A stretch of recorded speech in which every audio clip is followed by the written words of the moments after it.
Selamat bergabung di serial podcast Visipol UGM. Serial podcast ini diambil dari buku Tata Kelola COVID-19 di Indonesia. Aspek yang dibedah mencakup gagasan bab, intisari, perkembangan paling kontemporer terkait substansi bab, dan rencana tindak lanjut yang mungkin disiapkan untuk kajian selanjutnya. Dieditori oleh Dr. Wawan Masudi dan Dr. Poppy Winanti, buku 18 bab ini merupakan kolaborasi antara Visipol dengan 37 dosen atau peneliti lintas fakultas di Universitas Gadjah Mada.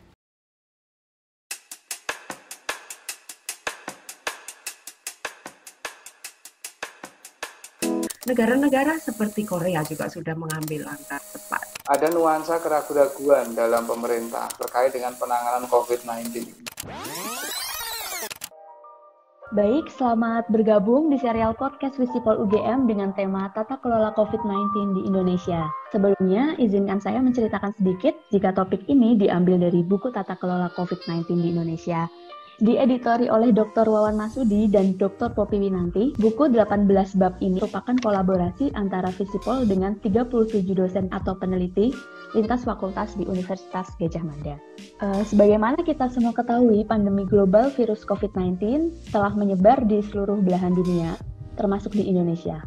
Buku ini adalah salah satu buku yang paling awal terbit terkait topik ini. Nah, nantinya di dalam serial podcast ini, kita akan membahas mengenai masing-masing bab dan topik yang ada di dalam buku Tata Kelola COVID-19. Sebelumnya perkenalkan, saya Felina, dan di sini sudah bersama dua narasumber sekaligus penulis, yaitu ada Dr. Ambar Widaningruh. Beliau merupakan dosen senior di Departemen Manajemen dan Kebijakan Publik.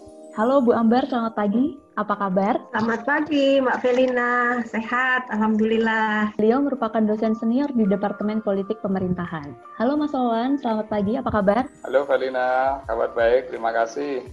Iya. Nah, beliau berdua ini merupakan penulis bab 3 dengan tema Dinamika Respon Pemerintah Nasional, Krisis Kebijakan Penanganan COVID-19.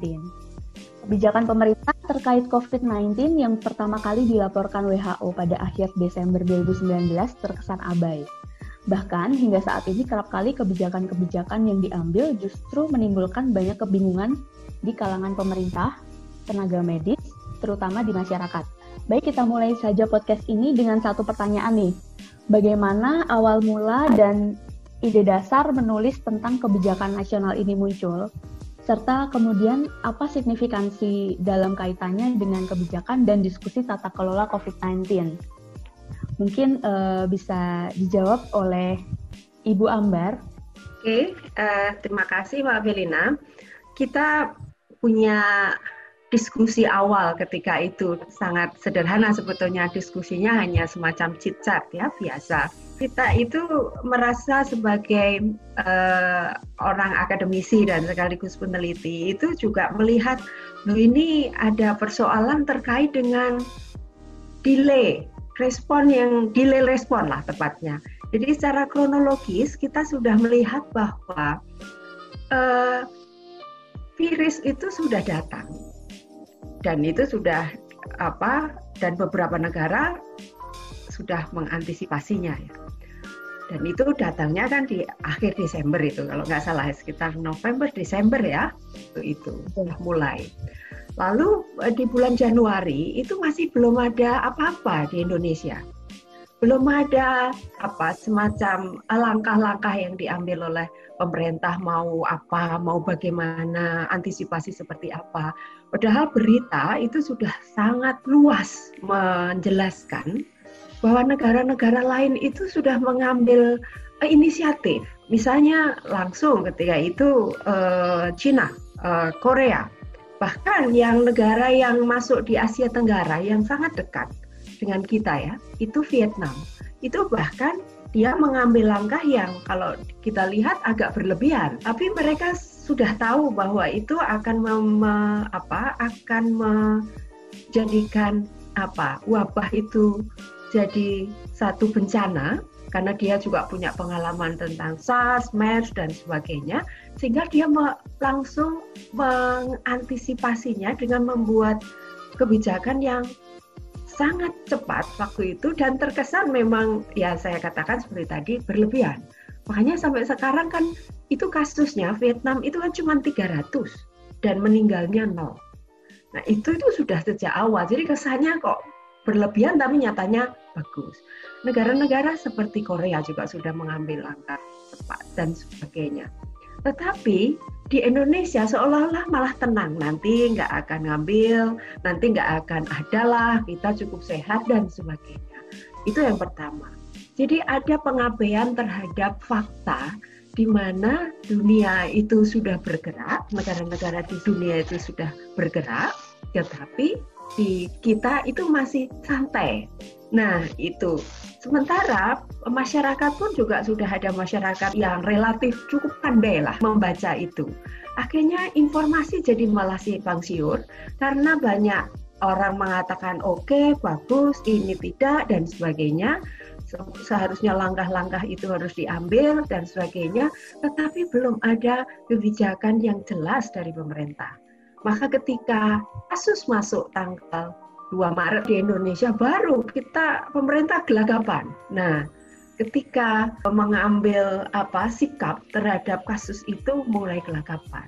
Nah, jadi di situ akhirnya apa yang muncul? Koordinasi di antara aktor-aktor di pemerintah pusat sekalipun ketika itu masih belum jelas. Akhirnya kan muncul impres ya, yang di impres dari Pak Jokowi tentang pembentukan Satgas dan sebagainya. Nah itu yang akhirnya kita melihat ini ada masalah, ada krisis kebijakan, dinamikanya itu tidak tertangkap dengan cepat. Akhirnya ya yang terjadi krisis kebijakan. Nah disitulah akhirnya kita berpikir, kalau begitu kita tulis saja menjadi artikel yang baik, dan kebetulan Mas Wawan Masudi itu ngajak, ya mari. Jadi semacam gairah baru juga kita kalau bisa menyumbangkan satu pemikiran tentang itu. Begitu Mbak Velina. Oke, baik. Jadi memang di awal penyebaran pemerintah memang terkesan abai dan kurang siap begitu ya, sehingga dinamika kebijakan betul. tidak tertangkap dengan baik begitu. Betul, ya karena koordinasinya juga baik pusat daerah, sektor antar sektor juga tidak baik. Wong non bencana saja kadang tidak baik, apalagi ini yang pas ada krisis bencana. Jadi malah terkesan ya gugup malah agak kacau saat itu. Ya betul. Lalu kemudian setelah kasus ini menyebar begitu, kita tahu data dan informasi banyak sekali bertebaran di luar sana, menyebar, sehingga kerap kali membuat kita tuh bingung informasi mana yang valid dan mana yang kurang valid begitu. Nah, bagaimana kemudian proses penulisan bab di dalam buku ini, bagaimana pengambilan informasi atau data yang ditampilkan, dan intisari argumen dari bab yang ditulis itu sendiri. Mungkin bisa Mas Wawan menjawab. Terima kasih Velina. Melanjutkan yang disampaikan oleh Mbak Ambar terkait dengan ide tadi ya.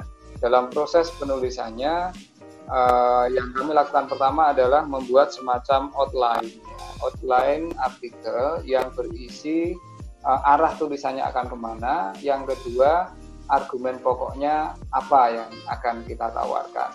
Nah, berdasar outline itulah Mbak Ambar dan saya kemudian mencoba untuk melakukan kompilasi berbagai kebijakan yang sudah dikeluarkan pemerintah sampai dengan sekitar 1,5 bulan pertama pasca COVID-19, kasusnya ditemukan tanggal 2 Maret di Jakarta ya, di Depok ya. Nah, informasi kebijakan itu kemudian kami tata secara kronologis. Nah, mengapa kronologi kebijakan ini penting? Ini pertimbangannya ada beberapa ya. Yang pertama, dari kronologi kita bisa mempelajari pergeseran cara pemerintah melihat situasi pandemik ini.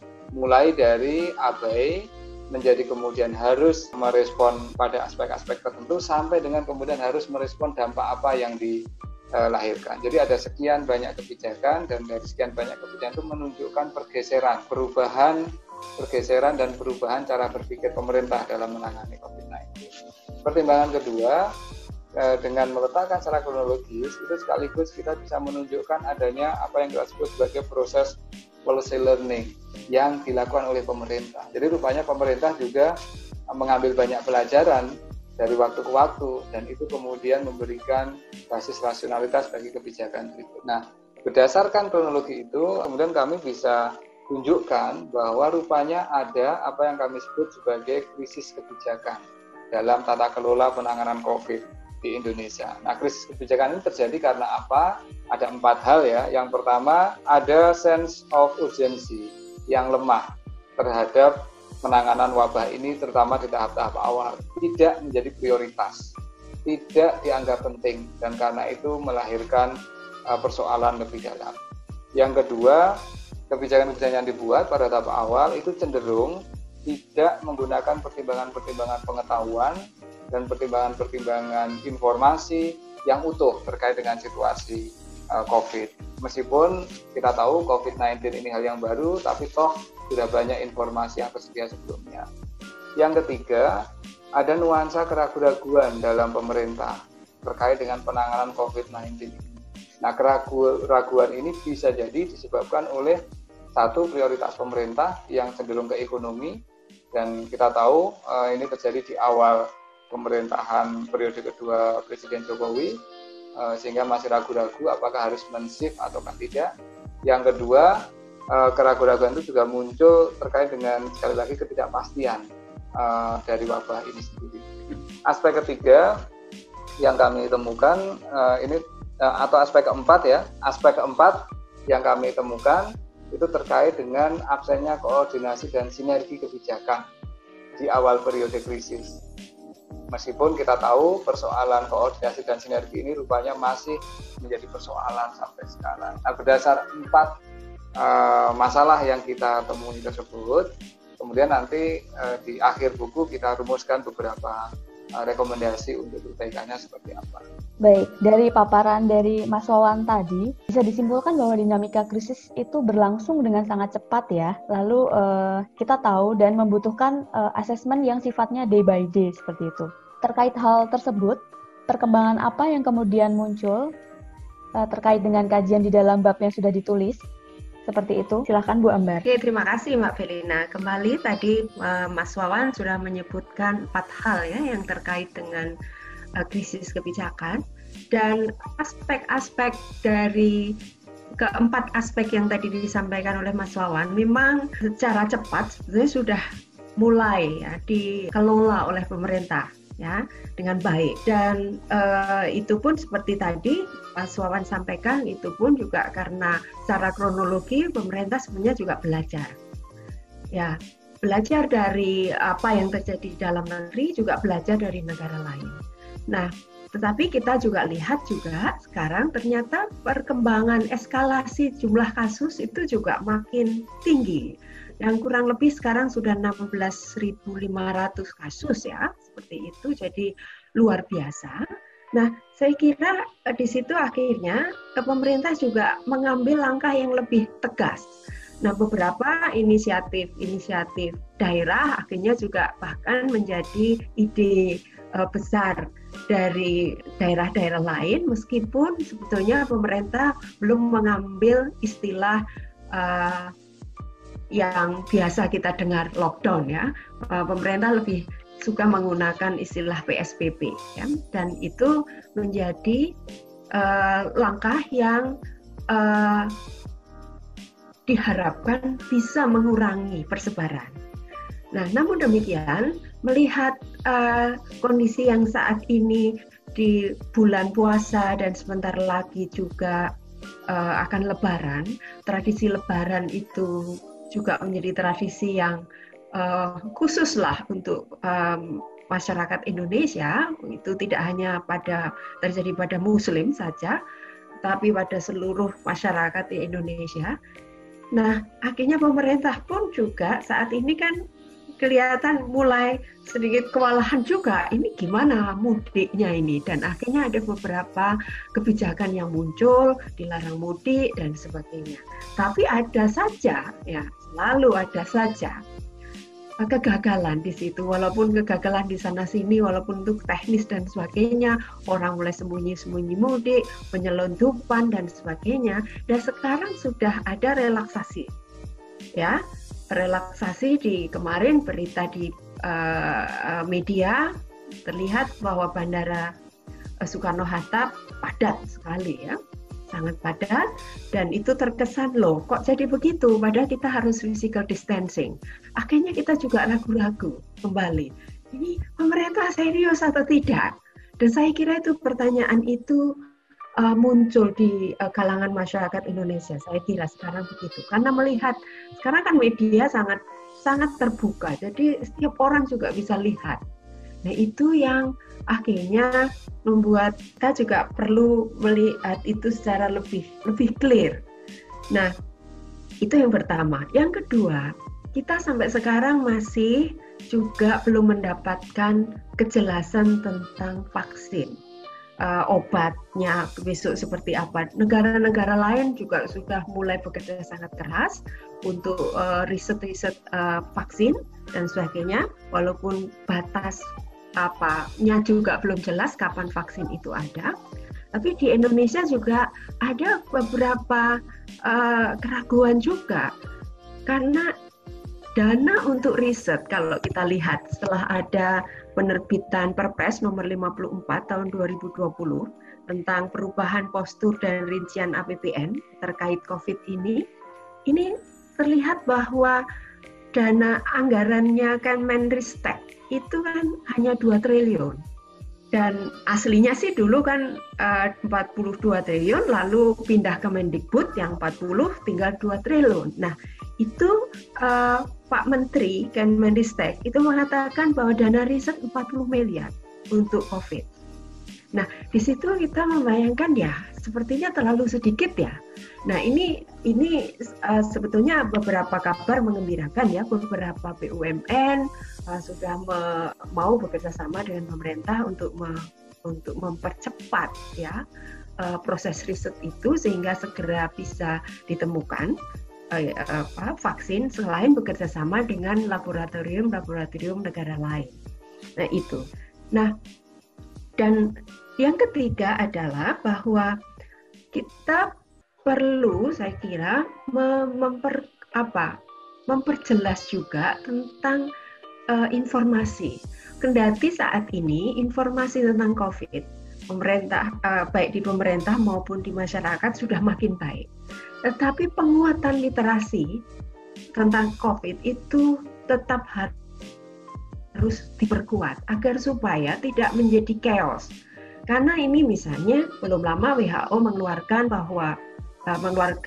informasi bahwa influenza ini, flu COVID ini itu ya akan terus-menerus akan datang, sama halnya dengan flu yang selama ini diderita masyarakat. Seperti itu. Cuman nanti sampai kapan itu penjelasan itu cukup jelas bagi kita kan kita tidak tahu. Jadi muncul di mana-mana semacam kalau saya kira semacam kekhawatiran lah, ini kok kalau nggak hilang bagaimana? Nah, sebetulnya kalau pihak kesehatan atau bahkan orang-orang yang kompeten di bidang itu menjelaskan bahwa ya itu sama dengan sebetulnya itu virus-virus penyakit lain seperti flu, itu kan virusnya tetap ada walaupun nanti sudah bisa ditangani lebih baik ya karena sudah ada vaksinnya. Nah, ini masih ada missing, vaksinnya belum jelas, informasinya juga belum cukup kuat bagi kita. Nah, saya kira itu yang pemerintah pun perlu mengambil satu kejelasan di dalam, kalau saya bisa membahasakan dalam bahasa kebijakan itu ada memperkuat pesan kebijakannya terkait dengan informasi COVID dan bagaimana menanganinya. Ya, saya kira itu, Mbak Verina. Ada yang menarik tadi dari statement Bu Ambar, yaitu memperkuat pesan kebijakan. Penguatan pengetahuan tentang COVID-19 ini sangat penting, sehingga tidak menimbulkan chaos gitu ya, dan memicu munculnya kekhawatiran mengenai pandemi ini. Nah, sampai artikel dalam bab mengenai kebijakan nasional ini dibuat, Presiden Joko Widodo telah mengeluarkan 9 produk hukum terkait penanganan COVID-19. Termasuk diantaranya keputusan presiden, peraturan presiden, dan lain sebagainya. Nah, sejauh mana sebenarnya efektivitas kebijakan yang dikeluarkan oleh presiden tersebut? Mas Wawan, silakan. Iya, Felina, melanjutkan Mbak Ambar sekaligus menjawab pertanyaannya Felina ya.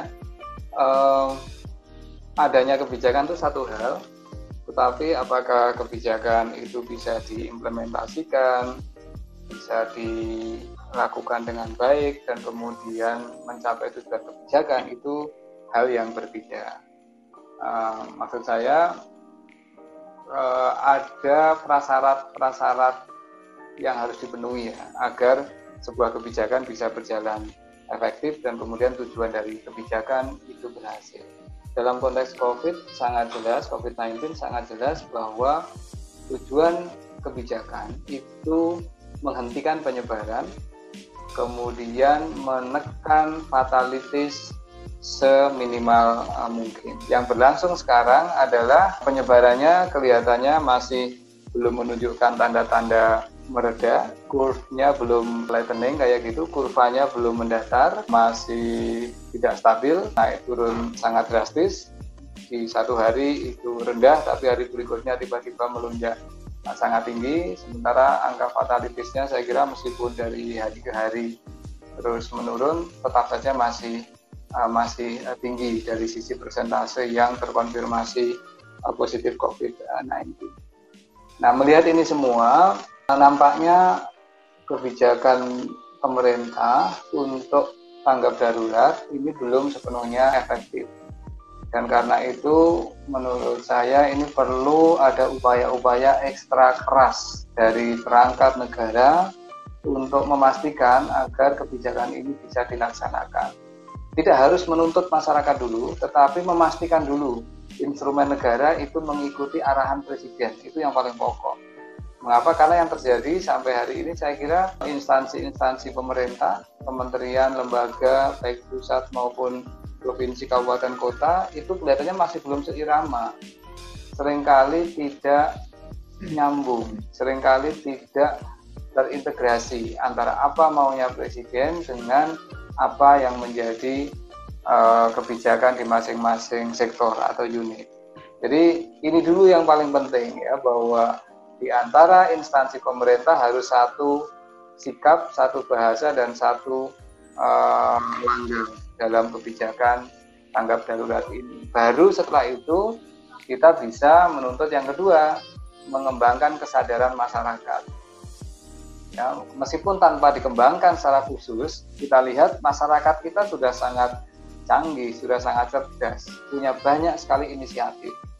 Nah, seringkali malah saya berpikir, jangan-jangan ini bukan pemerintah yang ngajarin masyarakat, tapi sebaliknya masyarakat yang ngajarin pemerintah how to deal with this one ya. Nah, ini yang saya kira penting untuk dilihat. Ini dari tanggap darurat. Yang kedua, kebijakan terkait dengan penanganan dampak. Ya. Penanganan dampak saya kira juga masih jadi persoalan sangat serius. Presiden sudah mendeploy, melaunching beberapa program. Ya, ada anggaran negara sangat besar yang akan dialokasikan, 405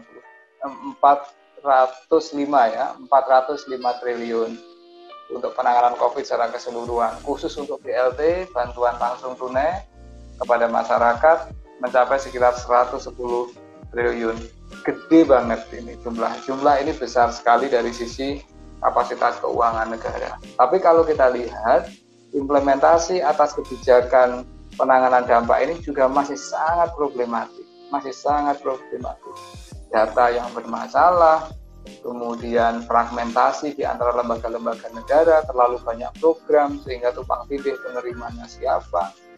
Yang ketiga, munculnya pemain-pemain, pelaku-pelaku ekonomi yang mengambil keuntungan dari situasi penanganan ini, ya kan, anggaran negara dikeluarkan begitu besar, sudah ada pemain-pemain yang secara cepat bisa menangkap peluang untuk mencari keuntungan finansial kalau boleh kita katakan. Ya, jadi ini ada persoalan di situ. Nah, secara umum, Felina, saya pikir dari sisi implementasi ini pemerintah perlu punya dashboard khusus, dashboard khusus untuk memastikan agar seluruh arah penanganan pandemi COVID-19 itu secara medis kemudian bisa diukur, dikelola, dan kemudian kurvanya bisa segera didatarkan dan bahkan diturunkan sebagaimana maunya Presiden Jokowi akhir Mei harus sudah mulai menurun. Yang kedua, fungsi dashboard ini untuk memastikan agar kebijakan-kebijakan untuk penanganan dampak itu bisa benar-benar efektif menjangkau masyarakat yang membutuhkan, sekaligus menjadi bagian penting dari proses pemulihan ekonomi dan normalisasi di era pasca pandemi. Baik, sangat komprehensif ya penjelasan dari Mas Wawan tadi. Lalu kemudian menyambung langsung, apa kemudian agenda lanjutan dari bab yang sudah ditulis oleh Bu Ambar dan Mas Wawan? Apakah ada agenda riset yang akan dikembangkan atau bentuk publikasi lainnya? Dan apa kemudian rekomendasi yang dapat diberikan terkait dengan kebijakan nasional pemerintah untuk menangani krisis ini? Mungkin bisa dari Mas Wawan dan Bu Ambar memberikan tanggapan seperti itu.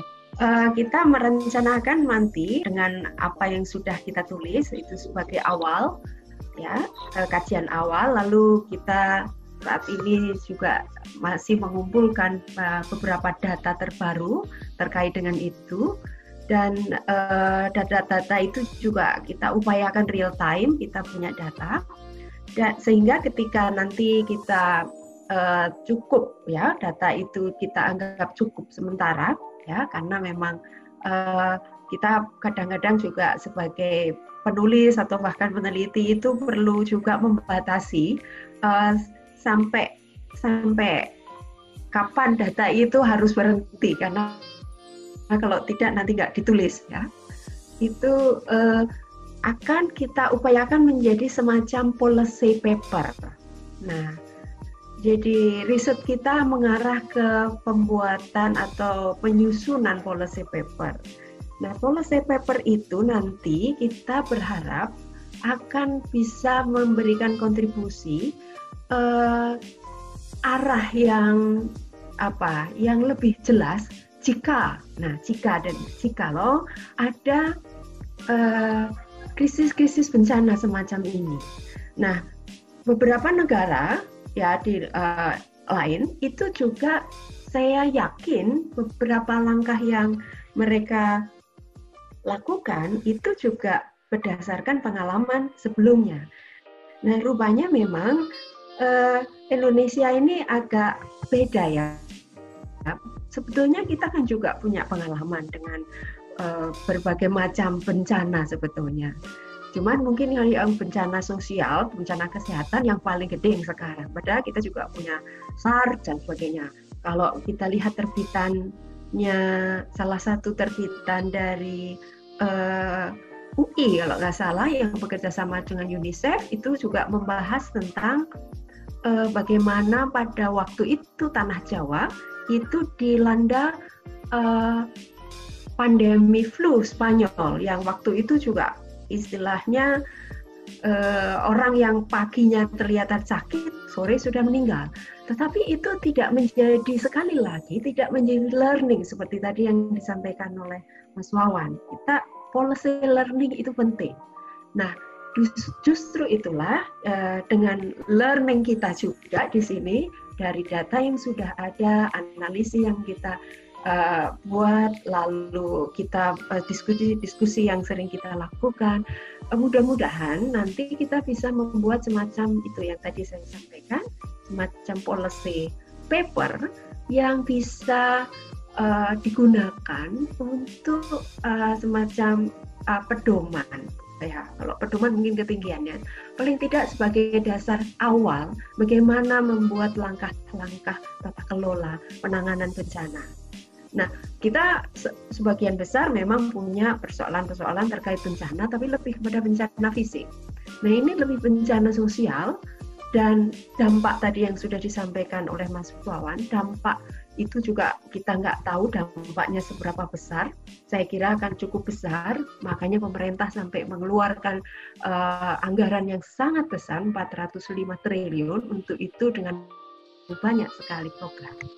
Nah, beberapa hal yang terkait itu saya kira nanti akan kita coba susun bersama-sama ya bersama tim dan bisa menghasilkan satu policy paper yang insya Allah ya nanti akan berguna selanjutnya.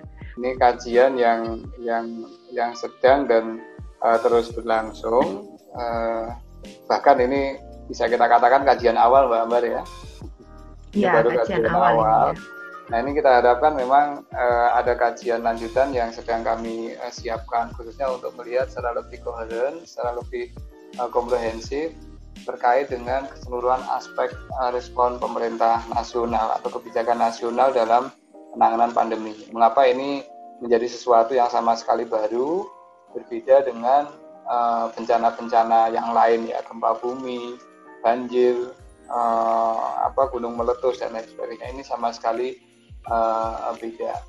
Jadi kajian untuk pendalaman ini sedang kita lakukan. Nah, terkait dengan produk, kami memang belum mendiskusikan lebih detail ya, Vel, dengan Mbak Ambar ya. Tapi mungkin kalau waktunya ada sih, maunya ini kita jurnalkan juga, Mbak Ambar ya, terkait dengan bagaimana kita melihat pemerintah nasional ini, sehingga ada refleksi akademik yang lebih kuat, ada refleksi teoritik yang kemudian bisa kita pelajari. Nah, yang ketiga, tentu kita rumuskan beberapa poin yang tadi disampaikan, dan ini sudah kita lakukan dan akan terus kita lakukan dalam bentuk policy brief ya, yang akan kita sampaikan kepada pengambil kebijakan ya, sebagai input, sebagai alternatif pemikiran yang mungkin bisa dipakai sehingga krisis kebijakan tata kelola penanganan COVID-19 yang kemarin berlangsung dan sisa-sisa berlangsungnya krisis itu masih ada sampai sekarang, itu dari hari ke hari bisa kita perbaiki. Baik, pemaparan pendalaman kajian lanjutan mengenai kebijakan nasional dan apa yang bisa direkomendasikan untuk menangani krisis ini sudah dijelaskan dengan sangat komprehensif begitu ya, dan berbasis oleh data yang paling penting oleh Bu Ambar dan Mas Wawan tadi. Harapannya jika akan ada policy paper atau policy brief yang seperti dikatakan oleh Bu Ambar dapat digunakan sebagai dasar awal untuk pertimbangan dalam pembuatan kebijakan seperti itu ya, sehingga ada refleksi teoritik dan akademik yang dapat digunakan.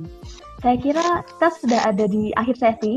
Untuk membaca secara lebih lengkapnya bisa diunduh di UGM Digital Press atau bisa cek di Instagram dan website Visipol UGM. Untuk sekedar informasi bahwa buku Tata Kelola COVID-19 di Indonesia diterbitkan oleh Visipol UGM yang bekerja sama dengan Gamma Press sebagai sumbang pikiran kami di masa pandemi COVID-19 bagi para pengambil kebijakan.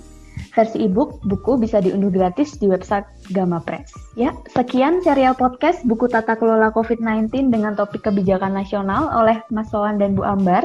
Terima kasih, sampai jumpa di serial podcast topik lainnya.